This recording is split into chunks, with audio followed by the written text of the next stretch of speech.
देश में रह रहे अधिकतर मुसलमानों को लगता है कि अगर हमारे राज्य में कांग्रेस सत्ता में आ जाए तो हम लोग सुरक्षित हो जाएंगे। वहीं अगर केंद्र में कांग्रेस सत्ता में आ जाए तो वे हमारी रक्षा करेंगे, क्योंकि हमारा सबसे बड़ा दुश्मन कोई और नहीं बल्कि बीजेपी है। तो ठहरिए, अगर आप ऐसा सोच रहे हैं तो ये आपकी सबसे बड़ी भूल है, क्योंकि आज की कांग्रेस राष्ट्रपिता महात्मा गांधी और पूर्व प्रधानमंत्री पंडित जवाहरलाल नेहरू वाली कांग्रेस पार्टी नहीं रह गई है। अब इसने भी जगह और परिस्थितियों के अनुसार सेकुलरिज्म का चोला पहनना और उतारना शुरू कर दिया है, जहां मौका मिलने पर हिंदू मुस्लिम खुलकर करने लगा है। इस बात को हम दावे के साथ इसलिए कह रहे हैं क्योंकि मंगलवार को प्रेस क्लब ऑफ इंडिया में एक प्रेस कॉन्फ्रेंस हुआ, जिसमें association for protection of civil rights संस्थान ने हाल ही के दिनों में कांग्रेस शासित राज्य हिमाचल प्रदेश में मुसलमानों के प्रति बढ़ती नफरत और उन पर चारों तरफ से हो रहे जुल्म पर अपनी फैक्ट फाइंडिंग रिपोर्ट जारी किया है। रिपोर्ट कहती है कि हिमाचल प्रदेश के 20 अलग अलग शहरों में 30 दिनों में 32 रैलियां हुई और सभी बाहरी और मुसलमानों के खिलाफ थी। रैलियों में मुसलमानों के खिलाफ गंदे गंदे शब्दों का इस्तेमाल किया गया। प्रदेश के कई हिस्सों में मुसलमानों को दुकान खाली करने को मजबूर किया गया, उनकी आर्थिक बहिष्कार की गई और सब कुछ हुआ इसी कांग्रेसी मुख्यमंत्री और कैबिनेट मंत्री के नाक के नीचे। फैक्ट फाइंडिंग टीम कहती है कि कुछ महत्वपूर्ण रैलियां कांग्रेस के मंत्रियों की अगुवाई में निकाली गई, जहां मुसलमानों के खिलाफ नारे लगाए गए, भद्दी भद्दी गालियां दी गई और सब कुछ हुआ इसलिए क्योंकि हिमाचल प्रदेश में मुसलमानों की आबादी 2% है। यहाँ हिंदू साथ नहीं तो कांग्रेस भी नहीं, ऐसा कांग्रेसी नेता सोचने लगे हैं। मैं आपको एक एक कर टीम के सभी सदस्यों की उन सच को उन्हीं की जुबानी सुनाएंगे जिसे सभी ने हिमाचल प्रदेश की ज़मीन पर अपने फैक्ट फाइंडिंग के दौरान जाना और पाया। आपको ये सच जानना चाहिए और अगर आप मुसलमान हैं तो आपको यह जानना बेहद ज़रूरी है। मैं आपको अलग अलग वीडियो में सभी की बातें सुनाऊंगा क्योंकि वीडियो लंबी हो सकती है। सबसे पहले सुनते हैं फैक्ट फाइंडिंग टीम के सदस्य सृष्टि जायसवाल को।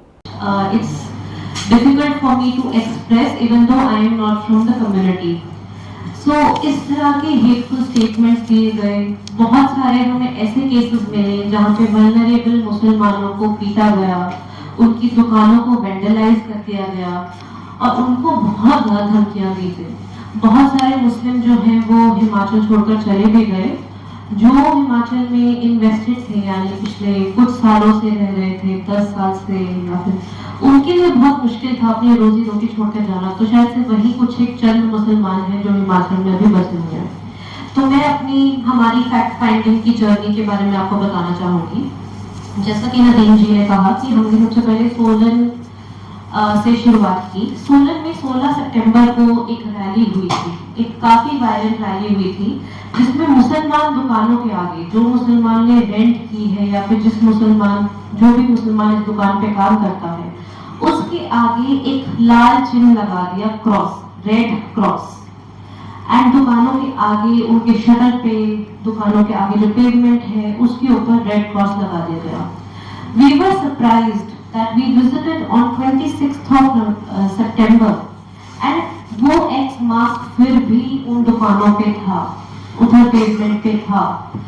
ये एक क्लियर साइन ऑफ डिस्क्रिमिनेशन है जो स्टेट की मशीनरी होते हुए, पुलिस की प्रेजेंस होते हुए इस तरह का वेंडलिज्म किया गया। जब हमने सोलन में जो व्यापार मंडल था जिन्होंने इस रैली को बुलाया था, उनसे बात की तो उन्होंने कहा कि आक्रोश में लोग कुछ भी कर जाते हैं तो हम उसके लिए रिस्पॉन्सिबल नहीं है। सोलन से फिर जाते हुए हम लोग संजौली पहुंचे। संजौली में बहुत ही पुलिस पेट्रोलिंग थी, चप्पे चप्पे पे पुलिस थी, चप्पे चप्पे पे एक ना एक पुलिस वाला ऑफिसर दिख जाता था हमें। माहौल काफी टेंस था वहां पर। हमने जब मस्जिद जाने की कोशिश की जो विवाद में है, विवादित मस्जिद संजौली का, तो उसके लिए हमें पता लगा कि एक स्पेशल वेरिफिकेशन करवानी पड़ेगी पुलिस से, और हिंदू होने के नाते हम लोग नहीं जा पाए। तो नदीम भाई हमारे साथ थे और हमारी टीम के एक और मेंबर थे जो मुसलमान थे, तो उन लोगों ने जाने की कोशिश की, तो उन लोगों की भी कोई वेरिफिकेशन नहीं हो पाई। तो मस्जिद को जाना मुश्किल था, बिकॉज चप्पे चप्पे पे पुलिस वाले हमें रोकने के लिए खड़े हुए थे। जहां पर भी हम गए, चाहे वो संजौली हो, सोलन हो, मुसलमान बहुत डरा हुआ था बात करने के लिए। वो बात करने को राजी नहीं थे, वो डरे हुए थे कि कहीं मीडिया उनका फायदा उठा के गलत स्टेटमेंट ना चला दे, कहीं उनका चेहरा वायरल हो जाए तो उनके ऊपर किस तरह की हानि पहुंच सकती है, किस तरह से उन लोगों का they were very vulnerable. Their families were very vulnerable. In fact, in entire duration that we traveled for 20 days in Himachal Pradesh, they were so vulnerable that we were not even able to find a single Muslim woman who was willing to speak to us. So that was the level of vulnerability out there. Muslim kids were not willing to speak up. Certain members who were men, privileged men, they were willing to speak up. And that too on condition of anonymity. कि उनका नाम बाहर नहीं आना चाहिए। ऐसे एक या दो मुसलमान होंगे जितने हमने मुसलमानों से बात की, तकरीबन 25 से 30 इंटरव्यूज करे हमने, उनसे एक या दो लोग होंगे जो शायद से ऑन रिकॉर्ड आने को तैयार थे। पूरी जो कौम है, कम्युनिटी है, वो काफी हद तक डरी हुई थी और वो बोलना ही नहीं चाहती थी। उनसे हम पूछेंगे क्या हुआ, वो बोलते हैं सब ठीक है, कुछ नहीं हुआ, सब ठीक है। सो वो खुद को ही चुप करवा रहे थे। लोकल्स जो हम संजौली में मिले तो हमें एक चीज जो बहुत सरप्राइजिंग लगी कि वहाँ के लोकल्स बहुत हेल्पफुल थे। तो काफी सारे मुसलमानों ने हमें बताया कि उनके जो लैंडलॉर्ड्स हैं जिन्होंने उनको दुकान रेंट पे दी है, उन्होंने उनको खाली करने के लिए नहीं बोला। उन्होंने बोला कि आप रहिए, बेझिझक रहिए, कोई दिक्कत नहीं है। इनफैक्ट मंडी में हमें एक मुस्लिम टेलर मिले, उनके तो लैंडलॉर्ड बीजेपी के खुद मेंबर थे। उन्होंने तक उनको खाली करने के लिए नहीं बोला। तो हम और भी लोकल लोगों से मिले, लोकल हिमाचली, उन लोगों का यही मानना था कि ये बहुत ज्यादा हो रहा है, हम लोग इस तरह की नफरत में विश्वास नहीं रखते। पर स्टिल एक large section of society and a violent section of society was increasing pressure on Muslims, on vulnerable Muslims to either leave or to toe their line. And जैसा कि नदीम भाई ने बताया, कल से संजौली मस्जिद की डिमोलिशन शुरू हो चुकी है। कल उन्होंने छत हटा दी, वो 2 फ्लोर्स हटा रहे हैं। They could have appealed against the decision, they could have waited, they could have tried their best, but in effort of creating एक कम्युनिटी दबने को तैयार हो चुकी है। इस तरह का माहौल अभी तक बन चुका है, जबकि ये एक कांग्रेस स्टेट है। संजौली में ही हम थे जब हमें पुलिस ने क्वेश्चनिंग के लिए बुलाया। पुलिस ने हमारे क्रेडेंशियल्स लिए, हमारा प्रेस कार्ड लिया, मेरा पासपोर्ट लिया।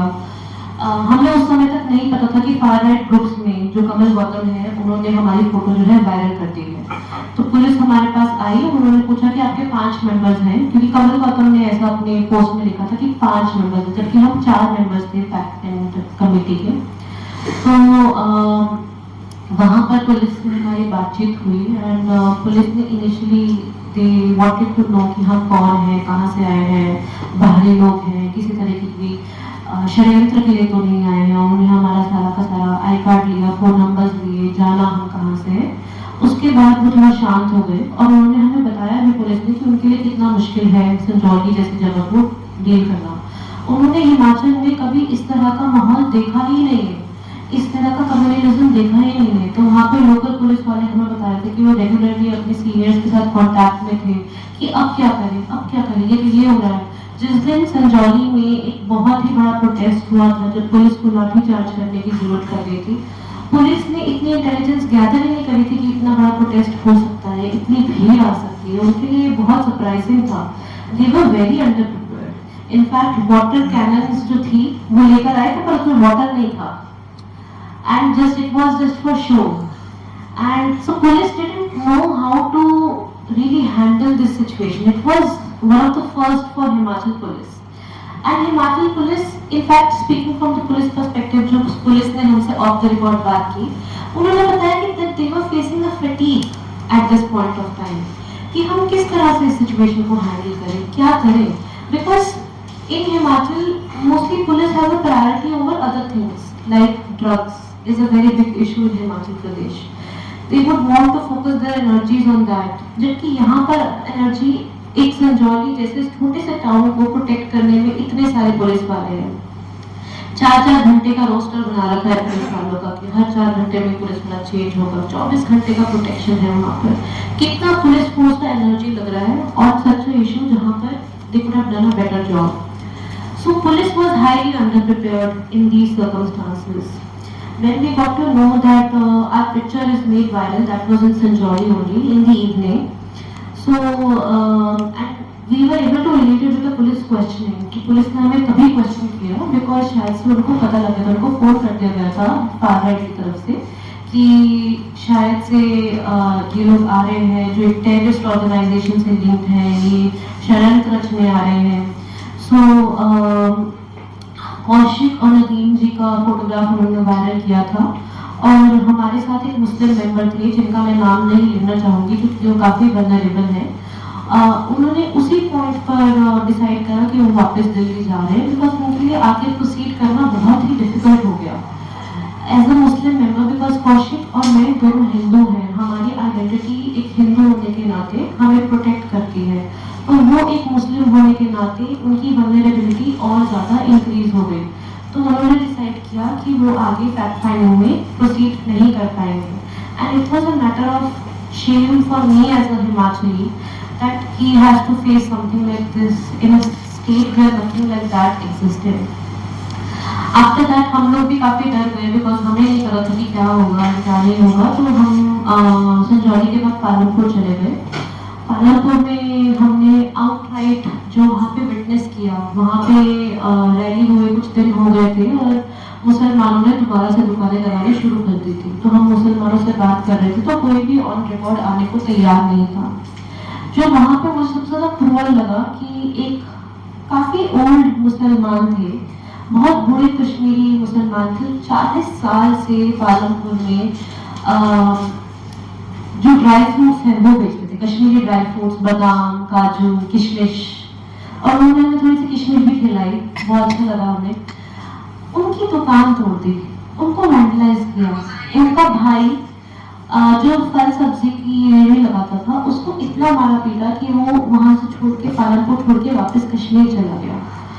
वो जो एक पर्सन 40 सालों से हिमाचल में काम कर रहा है, पालनपुर का बच्चा बच्चा उनको जानता है, सबको पता है कि चौक पे ये बाबा जो है ये दुकान लगाते हैं, सब उनसे खरीदते हैं। इतने एल्डर पर्सन को भी इस तरीके से उनकी दुकान का तोड़ जाना काफी उनके लिए cruel था। Cruel is the word that I would use. Cruelty was very much at display at that point, and the shop was vandalized and his entire life in Himachal. So he told us that Himachal अपना सा लगता था एक समय पे, हिमाचल हमारा था और अब नहीं लगता। जो अब हुआ उसके बाद हिमाचल अपना सा नहीं लगता। अब शायद से मैं भी कुछ समय बाद 2-3 महीने बाद निकल जाऊंगा।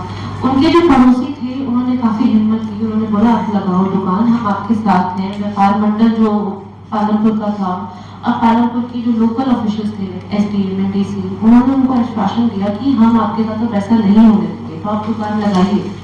तब वो बोले कि जब आपको दिख जाता है कि आपके प्रति, आपके रिलीजन के प्रति, आपकी आइडेंटिटी के प्रति लोगों के मन में इतनी घृणा है, इतनी हेट्रेड है, इतना, सो ही वाज लाइक कि अब हिमाचल अपना सा नहीं लगता। हमेशा लगता था पर अब अपना सा नहीं लगता। 40 साल उन्होंने हिमाचल को दिए। पालनपुर में हमें पता लगा कि एक स्पेशल वेरिफिकेशन ड्राइव भी चल रही है आउटसाइडर्स की, which is again a code word for Muslims. And वो वेरिफिकेशन क्या है कि आपको पुलिस स्टेशन जाना पड़ेगा, अपना आधार कार्ड देना पड़ेगा पुलिस स्टेशन में। पुलिस स्टेशन में आधार कार्ड वो रख लेंगे, आपको कॉपी देंगे, उसके ऊपर वैलिडिटी लगेगी कि ये आधार कार्ड आपका 6 महीने के लिए, 3 महीने के लिए वैलिड है। 3 महीने बाद आके आप दोबारा वेरिफिकेशन करवाइए उसका। एंड अब after these protest police is also demanding character certificate from Muslim कि आप जहाँ से आते हैं वहाँ की म्यूनिसिपैलिटी अकाउंट से आप लिखवा कर आइए कि आपके खिलाफ कोई क्राइम नहीं, कोई केस नहीं आपके खिलाफ, आप कभी आ सकते हैं। तो इन अ वे मैं हिमाचल से हूँ, दिल्ली में काम कर रही हूँ, पर मुझसे आज तक किसी ने कैरेक्टर सर्टिफिकेट नहीं मांगा। पर जो हिमाचल जा रहे हैं उनको अब एक कैरेक्टर सर्टिफिकेट देना पड़ेगा पुलिस में। पुलिस उनका आधार कार्ड या आईडी कार्ड अपने पास रख भी लेगी एंड आपको रेगुलरली वो वैलिडेट करवाना पड़ेगा, बार बार verification. And this is happening in entire all the districts of Himachal Pradesh. वहां पर हमको एक काफी ब्रेव मुसलमान मिले जिनका नाम अलीम अहमद है। उन्होंने पुलिस में और डीएम के पास कंप्लेंट भी की, पर अभी तक उस कंप्लेंट के ऊपर we don't know there has been any FIR. And Palampur में भी काफी लोगों ने बोला कि जो लोकल हिमाचली लोग हैं वो काफी हेल्पफुल हैं और उन्होंने काफी साथ दिया। ऐसा नहीं है कि हर कोई इस तरह से कम्युनल है वहाँ पर। पालमपुर के बाद फिर हम मंडी गए। शिमला के बाद यानी संजौली के बाद मंडी एक ऐसा क्षेत्र है जहाँ पे बहुत ही एक्सट्रीम लेवल ऑफ वायलेंस जो है देखी गई। वहाँ पर 3 प्रोटेस्ट हुए, तीनों बहुत ही इस्लामोफोबिक प्रोटेस्ट थे। वहाँ पे डायरेक्टली इस तरह के स्लोगन लगाए गए कि मुल्ले काजी थू थू थू, मुल्ले काजी नहीं चलेंगे। And this is all available on videos, we have linked this in our report. And the regular people were doing it. जो मंडी के आम जनता है वो आए। पहले प्रोटेस्ट में कुछ 10-15 लोग थे, दूसरी प्रोटेस्ट में कुछ 100-150 लोग थे जो आए हैं। धीरे धीरे नंबर बढ़ता गया। एंड मंडी में जो मस्जिद को लेकर विवाद है, वहाँ पे हमने मुसलमानों से बात की तो उन्होंने बताया कि जो मस्जिद को लेकर विवाद है दैट इज अबाउट परमिशंस। मस्जिद को कंस्ट्रक्ट करने के लिए उन्होंने परमिशंस मांगी थी, but country and town planning commission ने उनको कोई जवाब नहीं दिया, तो उन्होंने उसको साइलेंट कंसेंट मान लिया। बिकॉज अगर 6 महीने तक आपको कोई जवाब नहीं आता तो that is considered as silent consent. So उन्होंने फर्स्ट फ्लोर डाल दिया। उसके बाद जैसे ही फर्स्ट फ्लोर डाला वैसे ही उनके पास नोटिस आ गया कि दिस इज इलीगल कंस्ट्रक्शन। फिर उन्होंने दोबारा अपने कागज भेजे, फिर कोई जवाब नहीं आया और तब तक ये प्रोटेस्ट स्टार्ट हो गए। एंड उतने में सारे के सारे जो हिंदू फार राइट ग्रुप्स ने दे बनाए कि तो मस्जिद तो अपनी लैंड पे भी नहीं है, जबकि उन्होंने बोला कि ये लैंड वक्फ बोर्ड की ही है, इसमें कोई इरेगुलरिटी नहीं है। Only the boundary wall that was there, that was in the PWD land और वो हमने खुद से गिरा दी boundary wall. Rest of it is legitimate and it is awaiting permissions from the government, जिसमें गवर्नमेंट की गलती है that they are not replying। अगर उनको लगता है कि कोई प्रॉब्लम है कंस्ट्रक्शन में, they can give their remarks and they can improvise the construction। they cannot say कि हाँ आप कंस्ट्रक्शन करिए ही नहीं। लेकिन मामले की गहराई को किसी ने समझा ही नहीं। मस्जिद को अवैध घोषित कर दिया गया और वहाँ पे डिमांड चल गई कि जेल रोड पे जो मस्जिद है उसको गिराया जाए। और इसी डिमांड के साथ साथ बहुत ही इस्लामोफोबिक रैलियां निकाली गई। उस इस्लामोफोबिक रैली का एक जो शिकार बना वो उनका नाम मैं लेना नहीं चाहूंगी क्योंकि उन्होंने एनोनिमिटी मांगी है प्रोटेक्शन के लिए, बट क्योंकि उनकी वीडियो काफी वायरल है। तो एक लेडीज टेलर है जिनकी दुकान का नाम है हुसैन लेडीज टेलर। तो जितने भी बाहर ग्रुप्स हैं, 3 रैलियां निकली मंडी में, तीनों बार हुसैन लेडीज टेलर की दुकान के पास खड़ी हो गई। ऑब्वियसली बिकॉज हुसैन नाम clearly indicates it's a Muslim shop.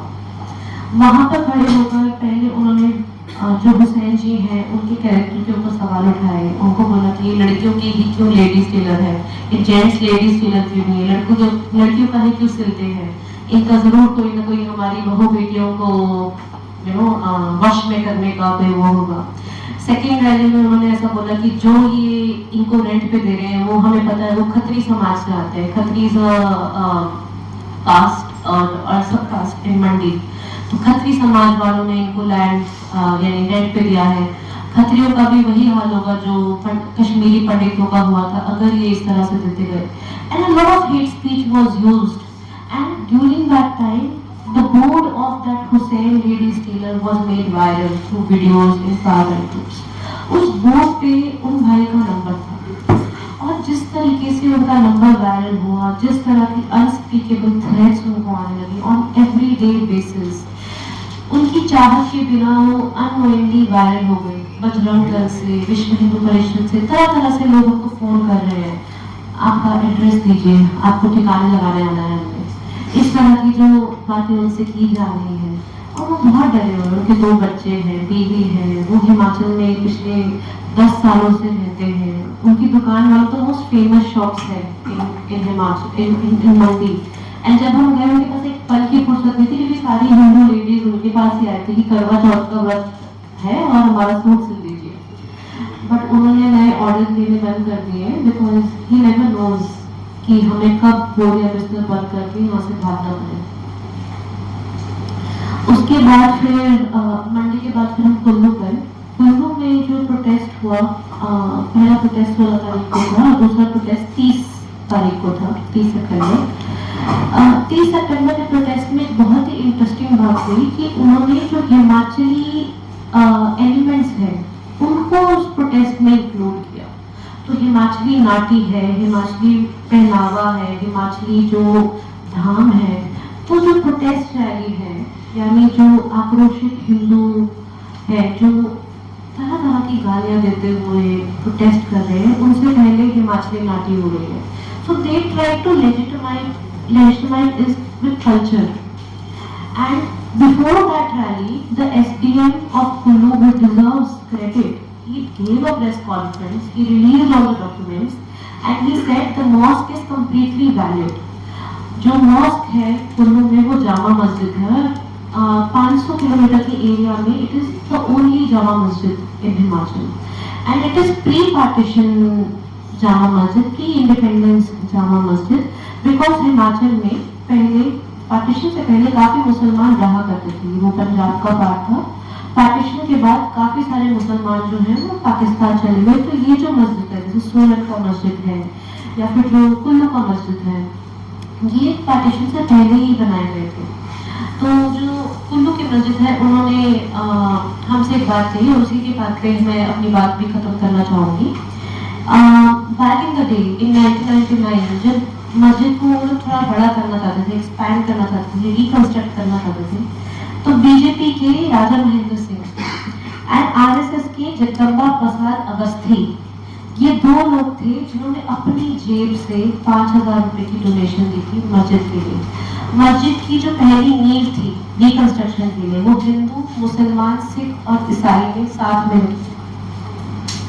And आज जब वो इमाम भागी याद करते हैं तो बोलते हैं कि आज माहौल पूरी तरह से चेंज हो चुका है, हिमाचल अब वो नहीं रहा। Thank you so much.